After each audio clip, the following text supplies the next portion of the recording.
We were just having a conversation before we started. She's like, said, I'm not in the mommy mode. You are, but it's different, right? It's and that's all people are. You go through different phases. Like, it's like right now I'm providing for my little ones, but at your stage, you are beside them, teaching them how to provide. So Correct. it's different, but it's still motherhood. Yeah.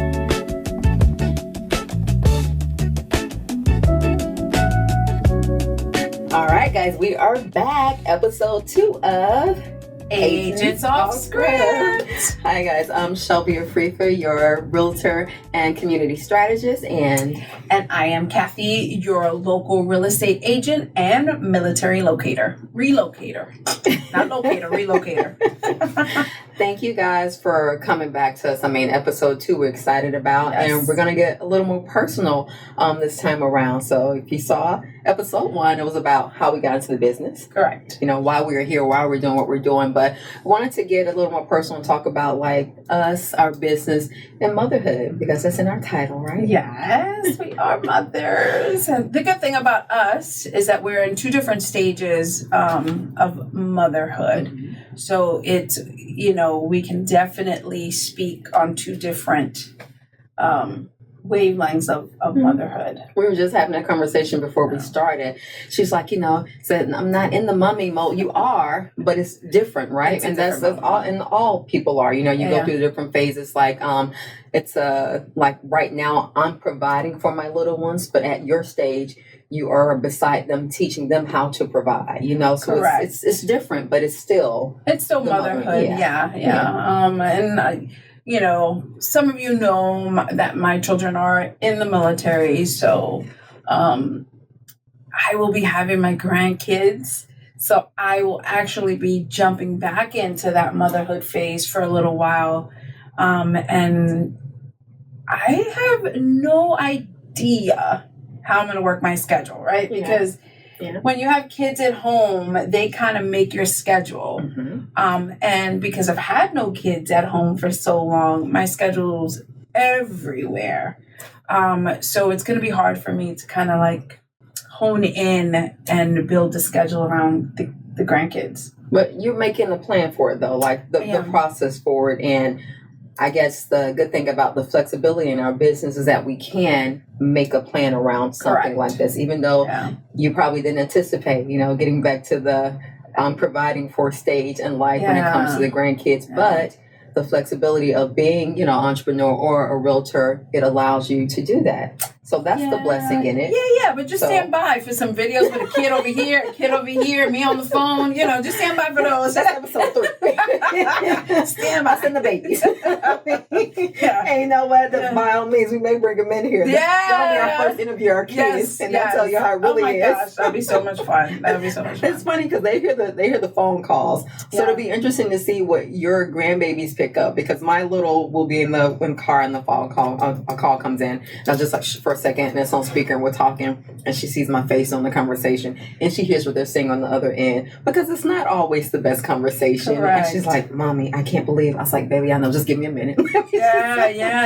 Let me just get through this. But I mean, they hear what I'm doing, even though they know what their mom is, what I do for a living, but to experience what I do, on the calls, whether it be the other agent, whether it be a client, they get to experience that. So my kids are opposite. So my kids, my children live out of state. So if they call me to talk to me, and we're in mid conversation, I get a call and I'm like, I gotta go. Of course you do, Mom. Of course you do. So I get that side. What they call it's important. Yes, it's always important at the time. Yeah. They're like, they send me memes all the time. Why is my mom's only job is to pick up the phone, right? The phone and talk. TikToks. Yeah, they send it to me all the time. So when I don't answer or I have to cut off, they're like, "Of course you do, Mom. Of course." So. Babies, this is a message from your TT to you. Your mother does have a life. It's not just she's not mothering you 24/7. You need to send the same message to my kids. Yes. Back each other up. Hey, girls. Give your mom a break. Thank you. Okay? Let her do her job. Let her say amen. So yes, but I guess like even getting into that, it's like I said, our kids are, and we talked about our kids are in different stages of life, but they still depend on, or not depend, they count on us for things. Yes. And we have to make sure that we're there, Absolutely. For that. Yeah. Yeah. And I mean, you and I have lived a life, right? Mm-hmm. And I think, well, you said it like that. Kids, I don't know what she meant by that. No, just life in general. We've worked. Okay. We've gone to college. Okay. Like, caveat. We know. Okay. Yeah, girl. It's like, I don't know what you're talking about. Everything else stays quiet. No. We've lived life. We've learned how to keep our credit straight. We've learned how to finance. Like we've learned a lot of things in life that if you listen to us, your life will be a little easier. Because we made the mistakes. Correct. And we're teaching you to hopefully not make the mistakes. Correct. And the things they're not necessarily learning in school. They get some basic things. But it's funny, I say that they're implementing a financial literacy class now for my kids in high school. But they didn't have it for my older one. So I think it's something that's needed for kids. And so I remember when I used to work background before financial industry, and I went to a middle school and high school, and I talked to them about budgeting. You give them this amount of money. Well, you got to pay rent or mortgage. You got to pay for your car note, insurance. So they're all giving me their money at the end. They was like, I don't have it. I said, Welcome to adulthood. Yes. Welcome to the ghetto. Yes. And my kids will tell you, if I ever get my kids on this podcast. Oh, we will. They will tell you, they have called me many a times and are like, I hate adulting. Right? Because it's tough, right? When they're in your house, they want to be free. They think life is easy until they have to live it. And then they're like, okay, no, maybe this is not a good idea, but put me back in the child's place. That's what I say all the time. Yeah. Take me back. Yeah. I guess, Cathy, when thinking about all the things that this career allows us to do, when I first started, I was still a full-time employee into real estate. And one of the reasons I talked about in episode 1, getting into real estate, is because I wanted more freedom to be able to be there for my kids. So I guess saying that, do you ever, or had you ever, and I know the kids are older now, had that mommy guilt, even when they're sending the memes now, talking about, mom needs to pick up when I call. Have you had that, and how did you deal with that? Hell to the no. No guilt. Cathy a soldier. Whatsoever. I mean, I was always there for my kids, whether I was a full-time employee, because we all started in corporate America. But no, my kids had a thing. I was there. My boss, or whoever was my boss, I always made sure that they knew that anything my children had, whether it was honor roll, little ceremony in the morning or an activity in the afternoon, I had to go. I had to go, because my kids were very important to me. And that's a blessing to be able to be with companies, or a company that allowed that, because I know we're talking about, entrepreneurship, but, we have moms right now who are 9-to-5ers that may not have that opportunity, which, I wish employers would be, more a little more lenient, things like that. Yeah. And they're not. I had a couple bosses that were not, but that's what PTO is for. Prepare the others. That's what it means. Yeah. So it's just, guilt. No guilt. No guilt. I think with my children growing up, I had a lot of conversations with them. I talked to them about everything, about every step, even when I decided to take the step into real estate. And I decided to leave my job with no reserves, by the way, which if anyone speaks to you, that's the first thing they tell you. Make sure you have at least a year's worth of income in the bank. Oh, yeah, definitely helps. Yeah, to jump. But I jumped and I had a conversation with them prior to coming into real estate. And I was like, Mommy wants to do this. What do you guys think? And there's a possibility that we may live in the car.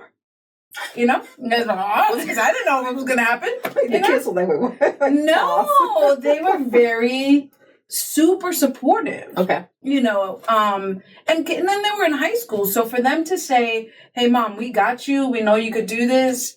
And if we have to live in the car, it's okay. Go. Right. And I went. And it was my first year out in real estate was one of my best years in real estate, because I did it out of fear. Yeah. You know what I mean? I don't want anyone to work like that out of fear, because it was, you don't really learn. I was winging everything, but. Yeah, remember the YouTube contract? Remember from episode 1? Yeah. Yes. But I mean, now we're here. Yes. And so I guess, and when I said mommy guilt, I think I've had it, just not even with real estate, just in general sometimes for things, because we want to be the perfect parent or make sure our kids have more than we had. I mean, that's what our goal is, to strive and make sure their life is totally different than my life was growing up. Did not have a bad upbringing, but I wanted to provide more for my kids. Yeah, and so absolutely. I guess turning the mommy guilt into maybe like maybe modeling ambition for them, like mommy, stepped out on faith. She's going to go and be a realtor, and she's going to make it happen. And she did make it happen. So the example that they get to see from that, is something that we may not know the impact of, but I'm pretty sure your kids remember that. Oh, yeah. And they tell me all the time how proud they are, and they see me work so hard. Yeah, I have the best kids in the world. But yeah, it's just everything I do now. Of course, I think we've discussed the why, right? Yeah, and the why is me, because if I don't live for me, they will never bear the fruits of my success. You know what I mean? That's key. That's key. Not just even in, like, all the moms take heed to what she sings, like, you're taking care of so many things. You have to take care of yourself to be able to take care of all the other things, the family, your business, everything else. So yeah, that makes sense. So where did your mommy guilt stem from? That's why I got into it. Like I said, I was wanting to be at my daughter's soccer game, be here to pick up my little one. I mean, I'm still the carpool mommy. I still pick up my high schooler because she can't drive just as of yet from high school. So having to be able to make a schedule to function around at times, and sometimes I could not when I was in corporate America, which is exactly why I'm not right now. So my mommy guilt these days, I guess it gets me to work harder, because it's like I want to be able to provide everything I can. And I'm not doing this alone, hubby. Shout out to you. But I want to work harder for them. I want to make sure that and also for me. But that's where it comes in that. Like I think about, it's not only I'm working for me. In essence, I'm working for my kids. I'm working for my hubby. I'm working for our future. I mean, I guess in what we do in general, when we're talking to the families and getting them into homes, like, we keep that focus, and we want to get them to that place because we're doing the same thing for our families. That's why it's important to us. Correct. And I mean, I think hopefully, my both of my kids are looking to purchase, their first home here in the next year. Oh, so it's like, so it's like, they're asking questions now, and it's so great, because it's like, I deal with a lot. I'm not sure if you do, but I deal a lot with young couples, first-time home buyers. I don't know if it's that mommy vibe I have that they just gravitate to me, but I love it, because just to see them start their life, it is the most beautiful thing. So now I get to experience it with my kids. It's like other kids. Yes. Yeah. So it is. It's watching them grow and watching other families and having the same proud moment. I think it's amazing, and I love this industry. I love it to death. Because of what we're able to create. And that's one of the pillars of why I'm into this, and it's generational wealth. I know culturally we have different backgrounds, but I don't know if I ever talked about this. So our first home, we were able to purchase because my grandmother left me at home. And so we were able to sell that home and use those proceeds to buy our first home. So had she not, I don't know, what that first home would have looked like. Would we have gotten there? Yeah, yes. Of course, yeah. Maybe we got there sooner because of that. So when I'm helping, whether it be parents, first-time home buyers get into their home, I'm thinking of a bigger picture for them, because it's not only that home they're getting into, whether it be their first investment, whatever it is, it can lead to things like helping your granddaughter buy a first home. So that's what I think about. It's crazy, because I definitely talk to my clients about that, right? Especially when they're first-time home buyers. It's like, okay, this is just a stepping stone. Your first home 9 times out of 10 is not your forever home. Exactly. It just isn't. Especially for the young ones that are purchasing, because then, you're together, you get married, you have kids, and as you grow your family, you grow your home. So I tell them all the time, use your home as a vessel for the bigger home. Whether you keep it and you rent it out, or whether you keep it, rent it out, and then take the equity. Boom. Buy your next one, or sell it and buy like Shelby did and buy the next one. So there's so many avenues to generational wealth through real estate, which is, people need to just start doing it. Just start purchasing and using it to build. And understand why it's better than renting. And we'll talk about that in some episodes down the line. But I had that question recently because I had a couple that I was helping look for a home. And then it came back to me. It's like, Shelby, I think we just want to rent now. And the conversation was why? Like, why does that look better for you now than purchasing a home? So you have to have those conversations. Yes. Sometimes for that particular client, renting may be the best option at that point. But understand when you're renting, those are investors who own those properties, whether it be apartments, whatever it is, you're paying somebody else. You're investing in somebody else. So it's always best to invest in a property for you. And we are here to teach you about that path to do so. Yeah. So when teaching our kids, like we get our negotiation skills, like this is why we're good at the things that we do, right? Yes. Especially if we have girls. Yes, somebody preach. Yeah.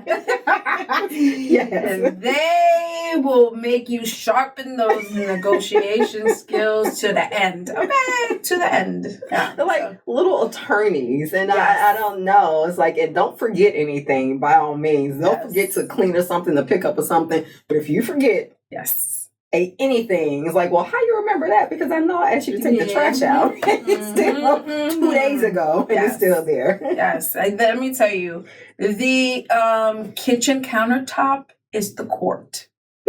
Okay, that's the court. That's where all the debates between mothers and daughters happen. Okay. Yeah, that sounds about right. Daily activity in the household. And it's funny, you probably having flashbacks remembering. I'm living it and you remember. Yes. That's how bad it is. Yes. My son, when you guys see this, don't start fighting. But my son,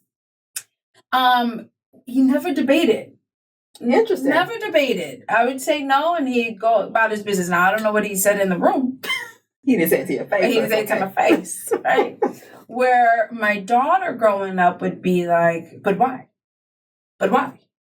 But Susie's parents is letting them.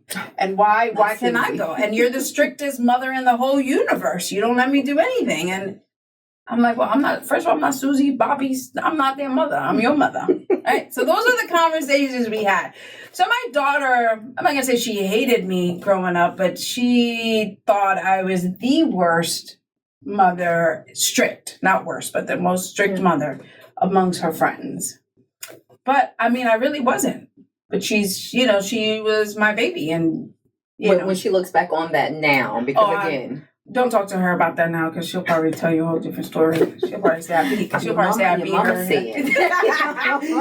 Yeah, but I mean, I look at them now. Yeah. Right.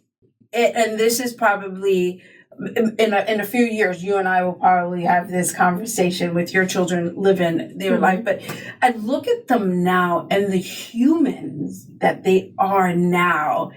It's just so heartfelt. Aww. And it's just, I am so proud of the people that they've become, and the parent that my daughter has become. It's just amazing. You know what I mean? So I didn't do too bad. Right, because I don't think you did bad at all, Cathy. Yeah, they are amazing humans, and if I had to do it again, I would do it again the same exact way, because it's just, I think when you are a certain way with your kids and you hold your children responsible and you teach them from a very young age that every action has a consequence. It does not matter how big or small. Yeah. And that consequence doesn't always come immediate. It can come down the line. Yeah. But I think when you instill that in them, it's a wonderful thing.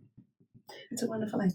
Has real estate taught you any lessons as a parent? Ooh. No. You just think we're bringing our parenting skills into real estate? Yeah. Okay.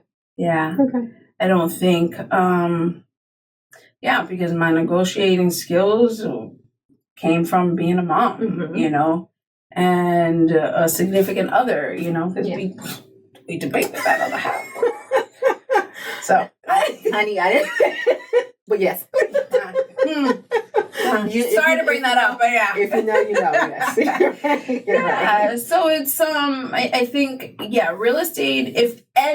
Real estate didn't teach me anything about anything, but parenting has taught me all of it.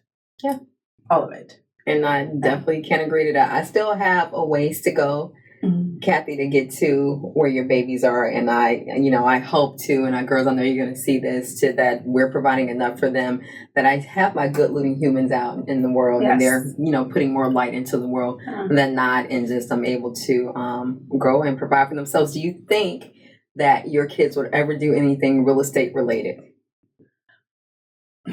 Funny enough, my son was my assistant. Really? For a little bit. Yeah, he was my assistant for a little bit. Did you stress that baby out?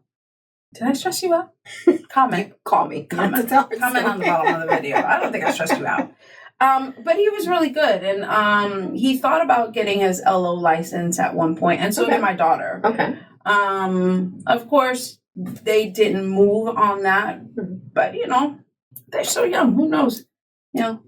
Who knows where life takes them after the military and what they want to do, or if they want to make extra money. I will always tell them, do the LO on the side if, they want to do extra money. So LO as opposed to the wheelchair aspect of it. I wouldn't tell them to do real estate in the sense of their schedule. Okay. Their schedule would not allow for them to do what we do, where we cater to our clients the way we cater to them. They just wouldn't have that time. Their schedule's very tight. Whereas at LO, they can do everything from home, stay home, and just do the loans and just go out every so often to meet and do events and things like that. So in that aspect, I think it would be better for their schedule. Okay. On the LO side. Understood. But so LO, for those that don't know, loan originator, those are the mortgage people. Yeah. Because there are different ways to make money in real estate, and we'll talk about that at some point too. I mean, you don't just have to get into actually on episode 3, we're going to talk about more about our brokerage and the additional income that you can make being a realtor and what that looks like with verticals and things like that. So we have, so there's multiple ways to make money in the real estate industry as a whole. Correct. But so LO. Okay. Yeah. And they're looking, into buying their first investment property. And that'll be exciting. Yeah, I'm proud. And they have the perfect realtor to help them with that. Yeah, and they better not give me a hard time. Well, they better listen. Family and friends probably do, because they expect, they know, they expect more. So, but again, we're there for them too. So my kids, as far as real estate is concerned, I talked to the little about it because she's such a free spirit. And I think she's going to do a multitude of things. And it'll be interesting to see. And she's more closely with me, again, school pickups, listen to the phone calls and things. So I asked her about it. She just looked at me one day, again, she's 15. So thinking about doing what I do right now is probably not at the forefront. But it'll be interesting for me to see if any of this rubs off on them, and it'll be a second thing for them, or with some kind of way they get into real estate. So who knows? Yeah, well, I mean, your eldest is in she's in college. She's going to be a nurse. So she'll be right in the middle with all those physicians and baby girl. Yes. Referrals. Refer them to your mother. And if you send this and send it to your friends, refer it to your mother. So she's going to be, and I guess that's the thing too. So another form of income from it, referrals. Yes. For real estate. So, I mean, she doesn't have to be somebody that's selling in essence. She has her license. If she want to refer them out to mommy, or they want to refer them out to mommy, I mean, it makes sense. So, again, a multitude of ways to make money in real estate. But to kind of bring home what we talked about this episode and why we are here and the motherhood of things.